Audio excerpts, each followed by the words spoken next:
Welcome, dear listener, to another episode of Wishcrafting, where together we journey through the realms of myth, magic, and mystery.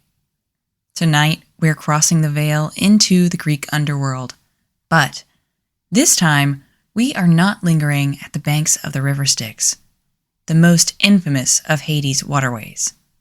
Instead, we're visiting the other rivers, those that whisper of sorrow, fire, and oblivion. These lesser-known currents shape the land of the dead, feeding its depths and carving pathways for the souls who dwell there. Hades, the underworld, is not just a single shadowy expanse. It's a landscape, alive in its own way and coursing with waters that reflect the complexity of death itself. Each river in Hades holds its own power, carries its own meaning, and in some cases, those powers, that meaning, seeps into our world through ritual, dream, and sometimes a little bit of witchcraft. So, light a candle, settle into the dark with me, and let's step into the flow of the forgotten rivers of Hades.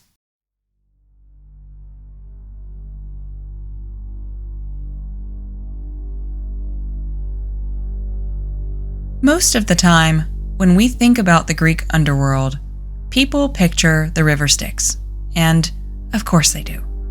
But there is another river, older in the tellings, darker in its sorrow, and that holds just as much weight. This is the Acheron, the river of woe, and one of 5 great rivers flowing through the underworld. First, we have Styx, famous for binding and oaths and other things that you can find in her deep dive episode we did earlier this year. Second, we have the Lethe, which is the river of forgetfulness, the Phlegethon, the river of fire, the Cocytus, the river of lamentation, and Acheron, where we're starting today, and whose name means sorrow or grief. It was said that the dead could not reach Hades without crossing the Acheron first. In Homer's Odyssey, it's the Acheron and not Styx that Odysseus seeks out when he makes his offerings to the dead. Later Roman poets like Virgil describe souls waiting at the banks of the Acheron, ferried across by the grim boatman Charon.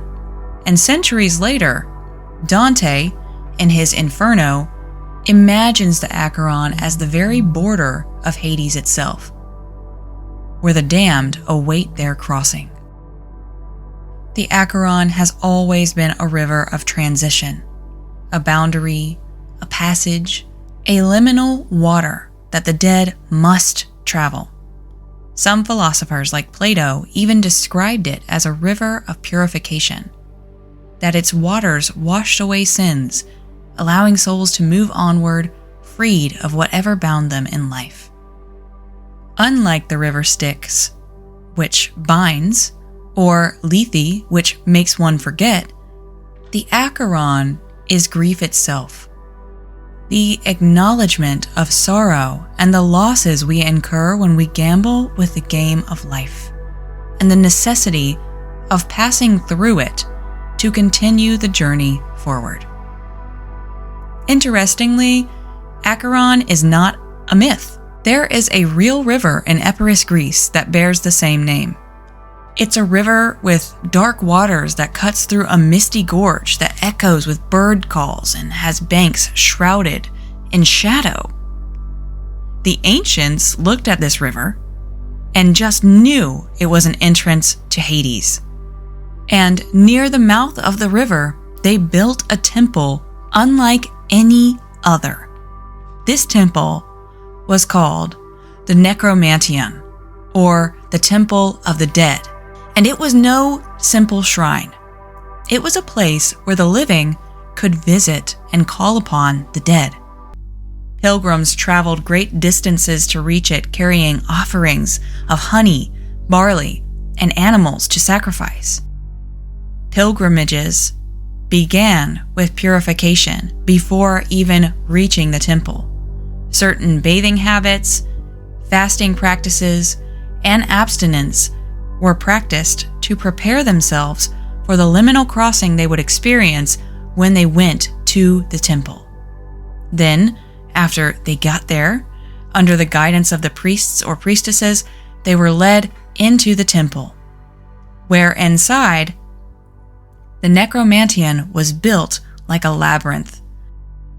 This inner labyrinth of the temple was a maze of winding passageways deep beneath the earth. Every twist and turn mirrored the hero's descent into Hades. Torches cast flickering shadows on blackened walls. Footsteps echoed, and each stage of the journey going deeper and deeper into the temple required offerings to feed the dead, to honor them, and to entice the gods to let them hear you and to let them appear. The pilgrims were given ritual meals, sometimes infused with intoxicating herbs or wine, to blur the edges of waking and dreaming. An incredibly common practice, even Christianity made use of psychoactive smoke and drink to get one closer to a state where they are open to the divine. In this temple, the air itself may have carried intoxicating fumes, pulling the pilgrims further into their altered state. And in this liminal trance, in this liminal state, the veil thinned. As the pilgrim got further into the center of the temple led by the priests, they approached the climax of the rites where they would speak to the dead, where the dead were believed to arrive. Some say that the priests used hidden doors, strange voices, and theatrical tricks to conjure shades.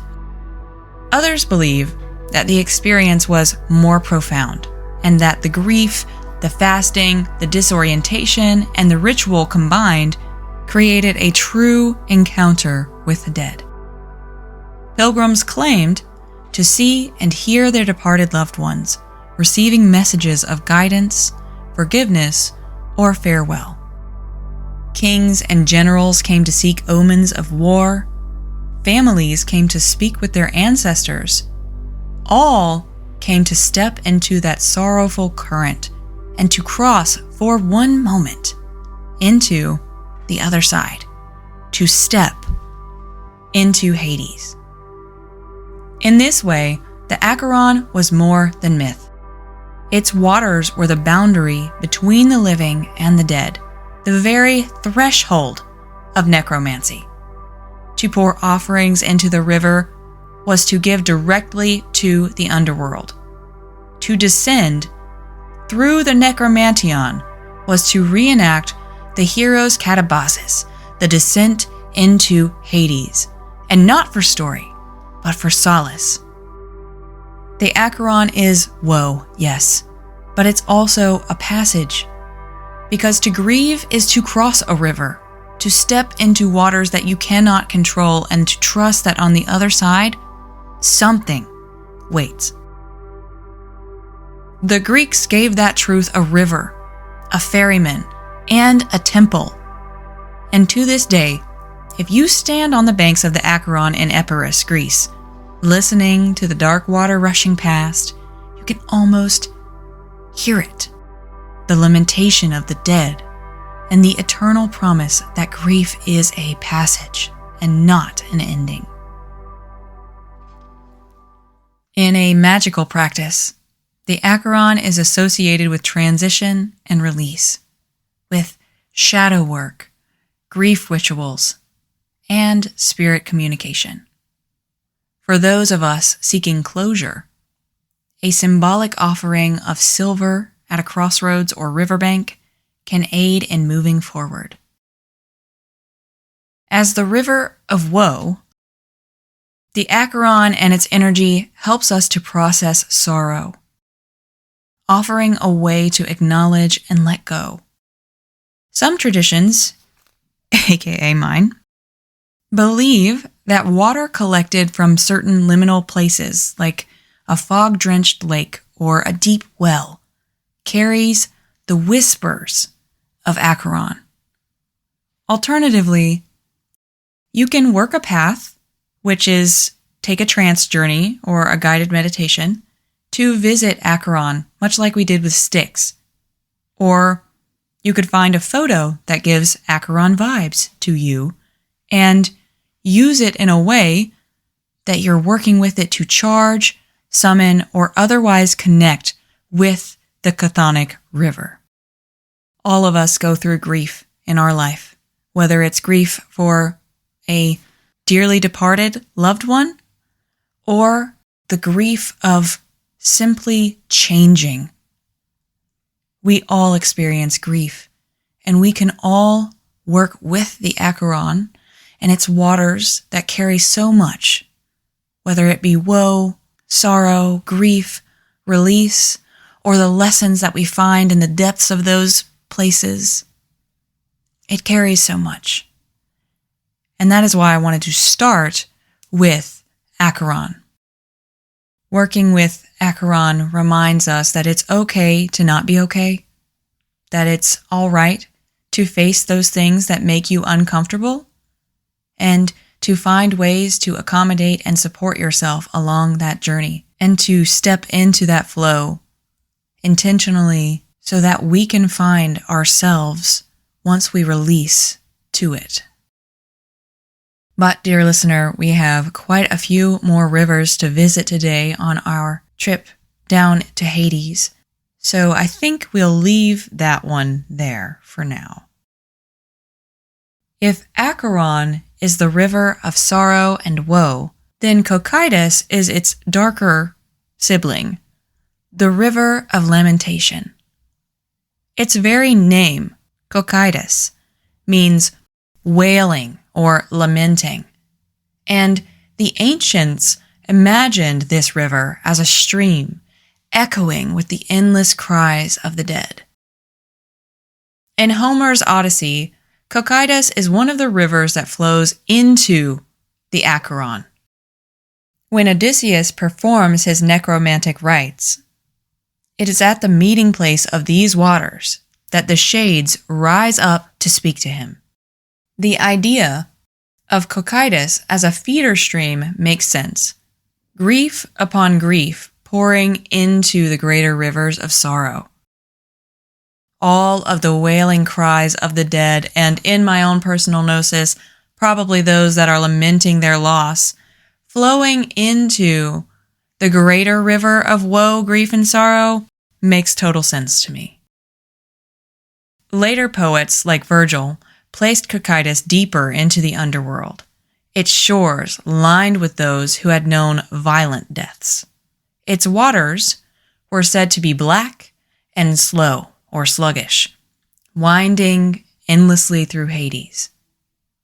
Some described it not as a single river, but as a marsh, wide and choked, where the cries of the souls echoed across stagnant waters. And then came Dante, who took many, many liberties that forever changed the course of how we looked at many things. In his Inferno, Cocytus takes on an entirely new form. He reimagines it not as a river at all, but as a vast, frozen lake at the very pit of hell. Here, in Dante's reimagining of the underworld order of things, the traitors, quote-unquote traitors, are trapped in ice, unable to even wail out loud. The ultimate irony for a river of lamentation. Dante places Satan himself at the center, with his wings beating in the cold, keeping the lake frozen for all of eternity, which is, I guess, kind of poetic.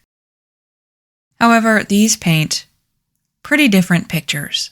So, what, then, is Cocytus? Is it a tributary feeding sorrow into Acheron? Is it a dark swamp of endless wailing? Or is it the frozen stillness of grief, a lament caught in the ice, unable to move on? Cocytus is lamentation. It represents the voice of sorrow or grief, the cry that must be heard. Where the Acheron is grief itself, Cocytus is grief expressed. It's mythic waters that carry not only silence but also sound, the in-between and what's made from that. It's the keening of mourners, the howling of the lost, the cries that echo across and through time and space. You see, if Acheron is the level of grief where you really have to submerge yourself in it to get through it, Cocytus is the expression of that grief. It's how it moves through and out and into the world from the very depths of our soul. And the connection to sound is vital, because in the ancient world, mourning was not quiet. In Celtic mythology, we had the Banshee, who represents the keening, mourning song of grief in that part of the world. But in the Mediterranean, grief was just as loud. Women wailed at funerals, tearing at their hair, striking at their breasts. Professional mourners, just like in other places, were hired to raise the cry of lamentation and guide the dead across the threshold into the underworld. The Cocytus was their river. Every tear shed, every cry raised, every ounce of grief spoken aloud flowed into its current. And like Acheron, Cocytus was tied to a real place. Again in Epirus, near the same landscape of shadow and stone, the Cocytus was a physical river, running very close to the Acheron itself. Travelers spoke of its mournful sound as it rushed through the gorge, as though the very earth itself was keening. To stand at its banks was to hear the echo of myth made real, the world itself echoing the lamentations of its inhabitants. Together, these two rivers show us two different but similar faces of grief. Acheron, the passage, the silent heaviness of sorrow that must be endured. Cocytus, the lament, the outcry, the howl, the keening, the screams that give grief a voice. Even now, when we wail or we weep, we echo and feed that mythic river. The ancients believed that every cry of mourning found its way to Cocytus, joining the chorus of voices that gave shape to the grief of the world. In a modern magical practice, Cocytus is tied to reckoning with the past, to the power of the voice, and to banishing regret. Working with Cocytus can give a voice to your grief through vocal lamentation, song, keening. All things that work with grief and the voice connect to the energy of this river. Working with Cocytus on a new moon to do something like bearing witness to your grief could be an incredibly powerful ritual for those of us who need that deep release.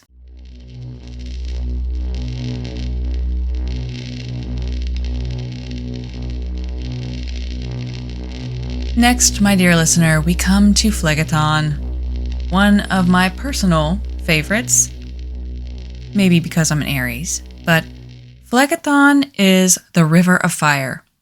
And unlike the sorrowful rivers, Phlegethon burns, a raging current of liquid flame said to encircle the depths of Tartarus itself.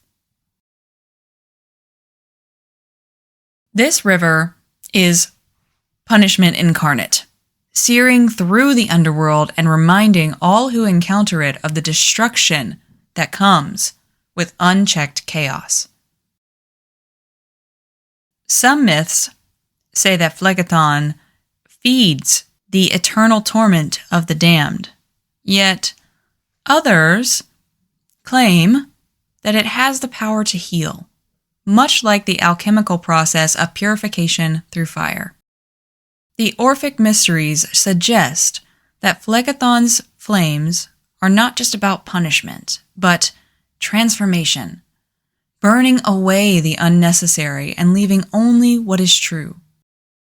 In the mythic landscape, this river was the river that marked the point of no return from the human world and the world of other. You cannot cross Phlegethon without being irrevocably changed. Because of this, in a modern magical practice, Phlegethon's energy can be used for rituals of purification and rebirth, like burning petitions, offering flames to the gods, or working with sacred fires, as well as breaking destructive cycles. One of my most favorite reasons to visit this river in a pathworking or meditation. But if you don't want to work with it in a pathworking or trance, you can also do a fire spell or candle ritual and invoke this river's essence to cleanse and sever toxic ties. But just be very, very, very, very careful invoking and evoking a magical river of flame. Okay? Just make sure you have a circle. Make sure you have things in place to where you don't welcome this very divine, very powerful fire energy into your home. So just keep that in mind if that's something that you want to do. Please practice responsibly. I also like to visit Phlegethon or work with Phlegethon's energy to forge strength through times of adversity. Much like iron is tempered in flame, we can visit and cross Phlegethon to build power and resilience within ourselves.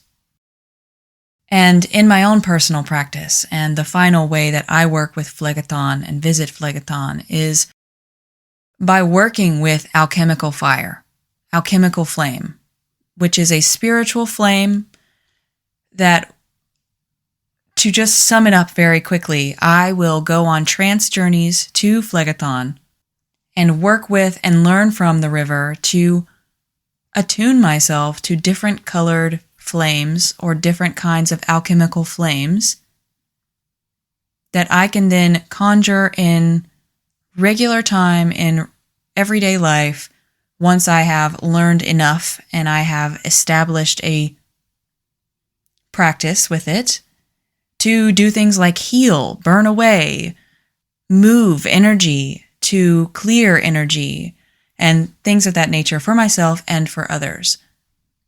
However, this is not a fast process. It's also very esoteric. It might be a little woo-woo, but I'm letting you know that it's possible because this whole episode is intended for you to understand what the landscape of Hades looks like, what the rivers are, what powers they harness, and how we can work with them, how we can bring that energy into our own lives for whatever purposes we might need them for. And while the others were very grief-focused, Phlegethon can certainly help you transmute negative emotions or hard emotions or uncomfortable emotions or situations or states that you're in. But it can also be deeply destructive in a empowering, rise from the ashes, phoenix kind of way. And for me, one of the ways that I have risen from the ashes of so much in my life is by tapping into energy, working with energy, and remembering what's possible for us as magical people. Deeply esoteric, deeply woo-woo, and deeply what I love about being a witch.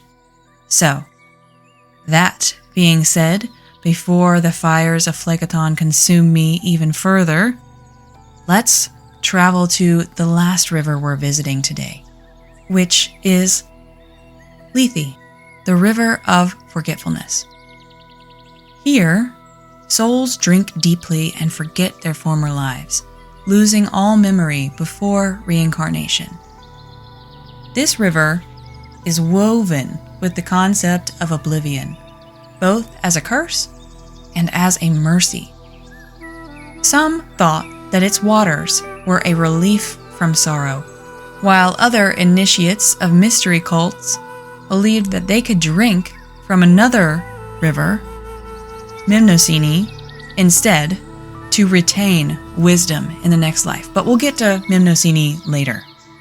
For now, we'll just focus on Lethe and how the ancients believed that this was the final stage before reincarnation. The phrase, to drink from Lethe, still lingers in language today as a metaphor for forgetfulness or slipping away from past wounds. Magically, Lethe's waters can aid in letting go of trauma, as well as aiding in deep meditation and shadow work, and any other workings that might help you close old chapters and release old patterns. Ritual baths where the water of Lethe has been invoked can help influence with accessing past life visions or subconscious healings.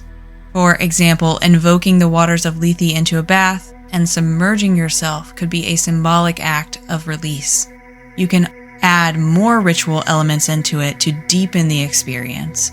But if you don't have access to a bathtub, invoking the waters of Lethe into a bowl, writing down painful memories, and submerging the paper in water is going to suffice for sure. And you can add more ritualistic elements to that to deepen that practice as well. All of this entire episode where we are visiting the rivers of Hades, this is all water magic, but it's also shadow work, and it's also chthonic or necromantic, as it is intrinsically of the underworld when you're working with these rivers. If you've listened to the show for a while, or perhaps you have been exploring a magical practice, you might have heard it said that water holds memory. This episode is me giving you a direct esoteric link into underworld magic where water holds memory. The water in your bathtub is not directly from Hades until it is. Until you invoke those waters in your bathtub and make it sacred, make it true. That's witchcraft. That's a very cut and dry example of how we might do something deeply magical, but also incredibly simple, invoking the waters of a magical river, of an underworld river. But it's an important lesson in the step of what's possible, what we can do, and how we can start to look at the world through a magical lens. Water remembers. It remembers you. It remembers me. It remembers the forgotten. It remembers our past lives, whether it comes from your tap, the underworld, or a waterfall you love. Water is so powerful, and this kind of magic, this chthonic water magic, is something that I think more of us could use in a time where we have a lot to grieve right now. We have a lot to transmute, and we have so many fiery wings waiting to grow from our divine transmutation to make us and forge us into stronger, better versions of ourselves, to go into the world feeling like we have magic right there, just below the surface, right there at our side.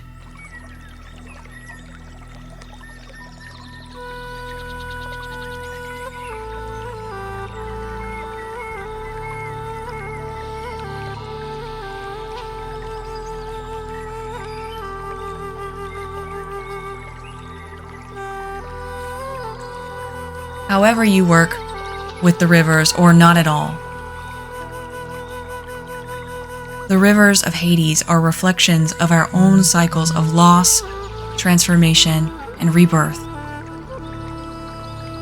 They shape the souls who pass through them, just as our experiences shape us.